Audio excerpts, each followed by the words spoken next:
Alright, guys, we are back with another episode of the East Carolina Pirates Dynasty. I believe it's episode number 23 now. We're going to preview week 12, give you some news, do some recruiting, and a game preview for USF coming up. But first, a couple things. Actually, I don't want to go depth chart. I want to go edit roster. Reed Herring. We adjusted him previously because of his academic work in the classroom, so we had to drop his awareness down, but that is no longer the case, so I can pull him back up 24 points. There we go. Okay, so Reed's back to where he belongs. Now we have to adjust Demetrius Money back down 14 points because he still needs more work in the classroom. He's only got a 1.8 GPA right now, and we're trying to make sure we can keep him on the field. So he was -4, so we have to take off another 10 here. All right. So his awareness is back down, unfortunately. But you know what? We got to do what we got to do to help this kid. We thought he was in good graces, and the extra time was really paying off. Then we gave him a week off, 2 weeks off of extra work in the classroom, and went right back down. So we got to keep him on the field by having that happen. So those are our little adjustments there. Other than that, no suspensions this week. Another good week with that. We like that. And now we're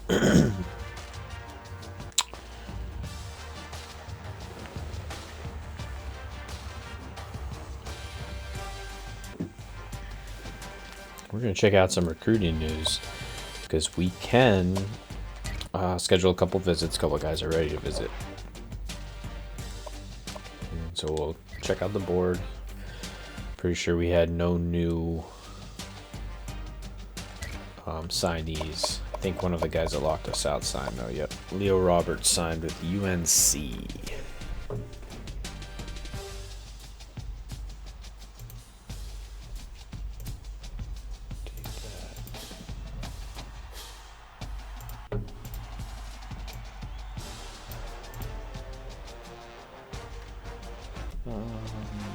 Let's update that in my spreadsheet here.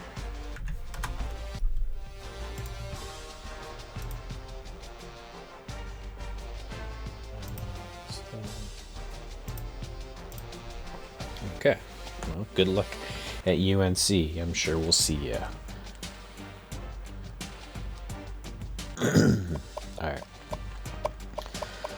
Once again, I'd like to get just a couple more guys to sign before I offer scholarships. Michael Freeman out of Butner. We're 565 points back, but we have a chance. Victor Young, we're there. Okay, let's go to visits. Ready for visit. We got 5 guys ready to visit. This guy can't, and I can't unlock it. I'm pretty sure. No. Okay, so Lanskova we can though. So let's go to the visit. We're gonna schedule it. And rather get him on the bye, or I'd rather get him at a game, so let's bring him in there. Okay. Now Brandon Butler. Hopefully we can schedule him this week. We got week 12, perfect. We only get 100 bonus points from it, but we gotta get him in here.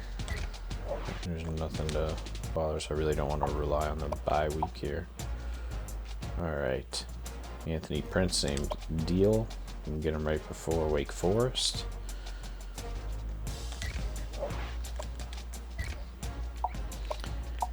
Jared Nelson, ready to schedule a visit.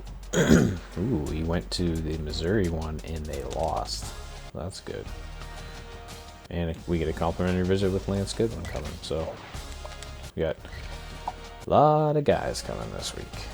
Let's see, visits scheduled. When are these guys coming? So Victor Young already came. Got Dan Moss coming this week. Lance Goodwin coming this week. Brandon Butler coming this week. Anthony Prince coming this week. And Jared Nelson coming this week. Bo Herring. Just crazy. He came to us. And we killed it. Whatever. Alright, so let's just go to all of them. Alright, so currently we still have that. Now let's see, scholarship wise, we can still offer some scholarships here.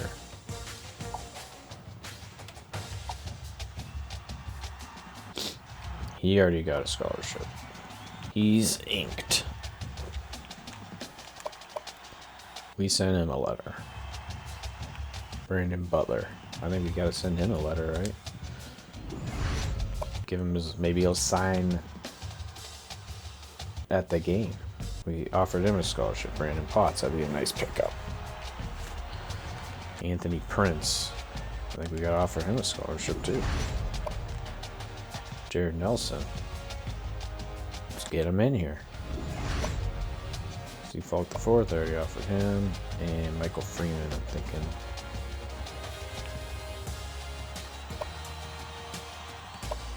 Let's offer them. Alright, so all our scholarships have been offered. We got 300 extra bonus points. So we're going to take a look at that.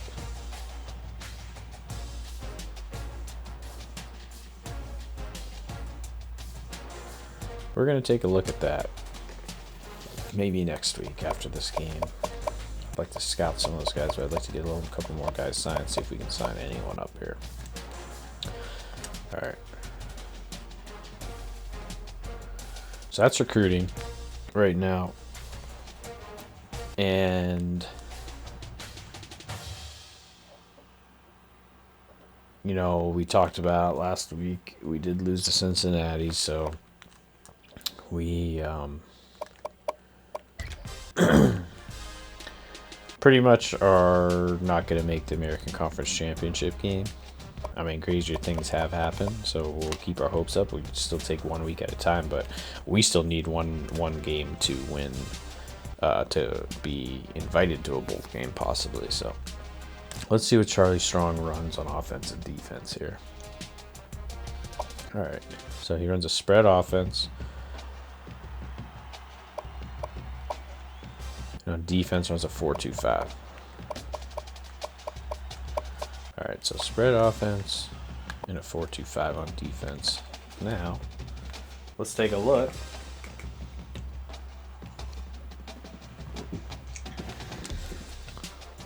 at the team. Do a little preview. Then we'll check out a little news around the nation. Top 25 pools, maybe. We haven't checked those out in a while. See where every teams are at, because pretty soon, hopefully, I can do the playoff with the editor. And we can set up our playoff resumes, and then we'll select 4 teams to make it to the playoff based on what the committee thinks.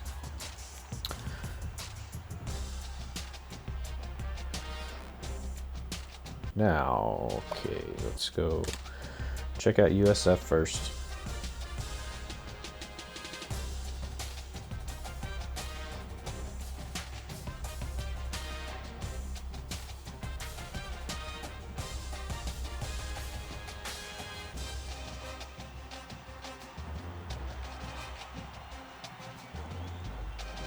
Okay.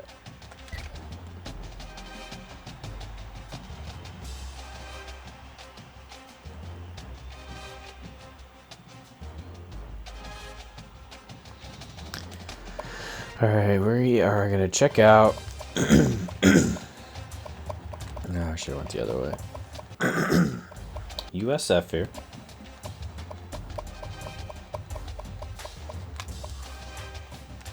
All right, so they got Blake Barnett, who I believe transferred over from Alabama a couple years ago.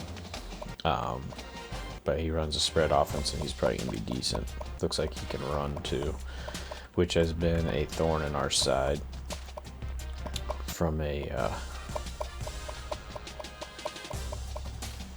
defensive standpoint. So we're going to have to watch out for him for sure. Jordan Cronkite, speed is decent.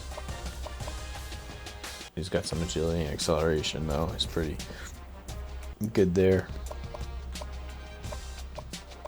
Trevin Sands, okay. So they got some players here. Wide receiver, not the best there, though. Tyre McCants, Darnell Sullivan are the highest rated guys. They got some speed, but they have a guy on the freshman. We're about to watch out for him in the future. Terrence Horn Jr., 94 speed. I wonder if they have returning kicks or anything.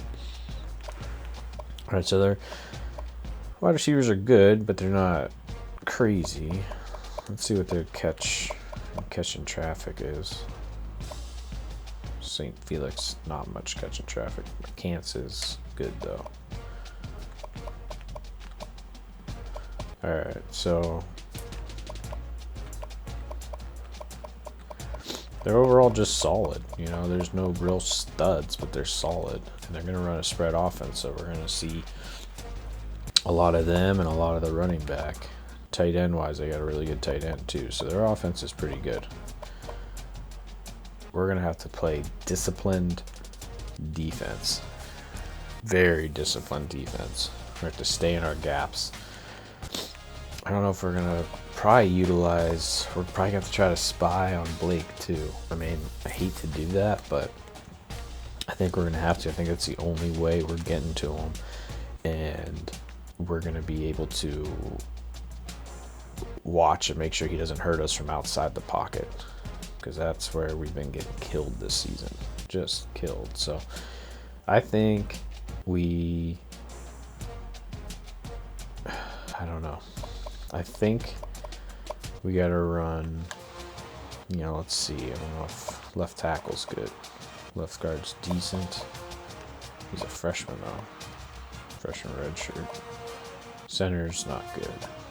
Right guard. And they're injured. On their right tackle's injured. So they have a really bad backup true freshman right tackle. So I think we try to confuse their blitz coverages by shifting the line a bunch. So we're going to shift like the line to the right, blitz left, vice versa, come right at them, everyone back away. Just try to confuse the line to try to get some mismatches and get some guys unabated to the quarterback. That's the goal. So we're going to run a whole bunch of defensive blitzes where we're disguising what we're doing, the coverage, and in that, in order to hopefully confuse Blake in that way, and then try to keep him in the pocket by staying in our lanes and possibly keeping a spy on him for most of that. So I think we're gonna definitely mix up man and zone, though. I don't think there's any way around that. So all right, defensively, Greg Reeves, he looks like a beast. They run a 4-2-5, so we're gonna see him. Vincent Jackson, Kirk Livingston is injured.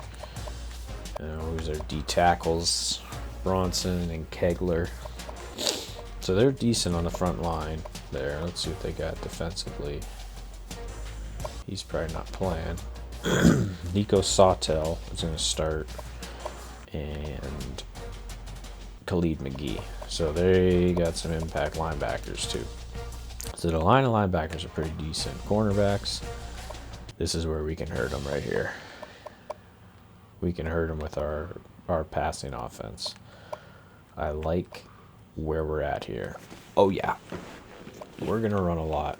They're gonna run 4-2-5 though, so they got two cornerbacks. These two safeties are gonna start. So Ronnie Hoggins, we'll just avoid him. But I think we are gonna be able to attack this defense through the air.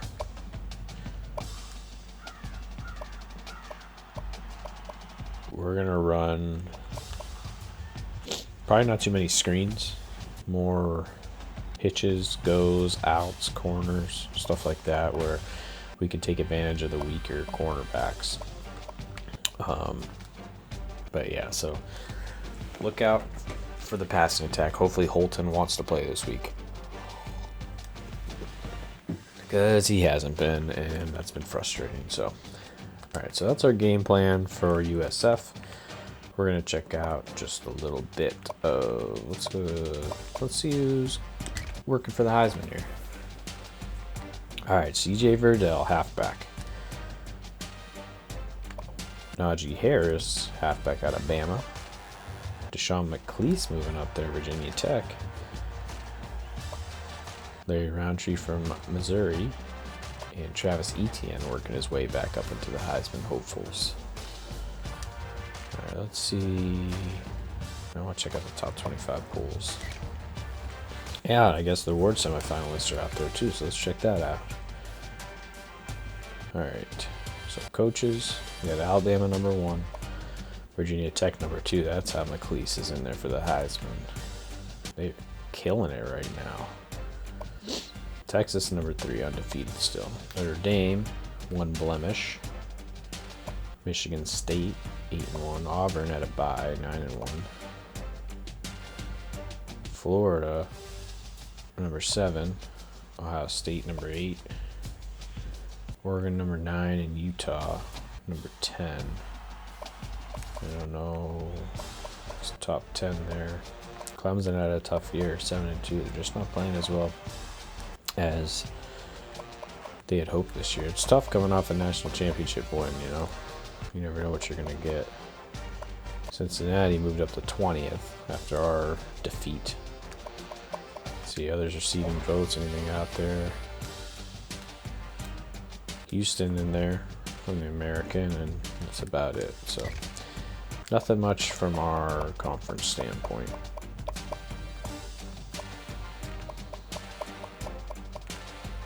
Houston was moving up too, and I don't know who they lost to, but okay. Now let's check out award semifinalists, and we will wrap up this episode. Alright, so the Maxwell. I don't know if we have any guys available for that. Nope. Walter Camp. CJ Verdell looks like he's gonna run away with everything. Ben Narek. Kevin Meisenheimer. Best defensive player. Ooh.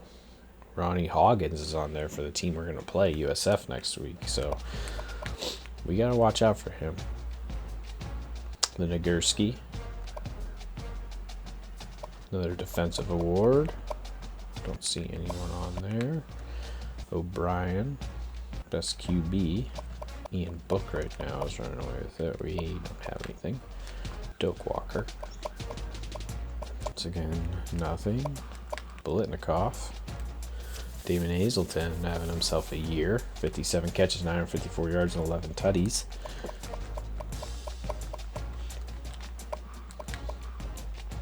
Mackey. Offensive lineman award. Or no, the tight end award, I'm sorry. Washington tight end. Outland. Offensive lineman award. No East Carolina guys yet. Remington, center. Lombardi. Nothing. Best linebacker, Kevin Meisenheimer from Utah State. 32 tackles, 18 TFLs, 31 assisted tackles, 6 sacks, 4 forced fumbles, and interception. I'd say that's pretty good. Thorpe. Keith Taylor. I'm pretty sure we don't have any yet. Hoggins is in there again. The Grotza. We'd probably have a better chance at it had we not missed so many kicks this year. Especially chip shots. I don't want to get into that though. Best returner. Nothing. Okay. So East Carolina has 0 guys that are possibly getting awards. But that's okay. So we're going to end this episode here. And the next episode, we're going to be taking on USF at home senior night. So we're going to get some guys in there that haven't played too much this year, like Anthony Watley, Jere Sampson. On the offense there, I don't think we have many seniors on the defense that are already starting. So there's not going to be too much there. But we're going to get those guys out on the field. We're going to listen to Jimi Hendrix's Purple Haze one last time. And we're going to try to get bowl eligible next week, boys. Let's go.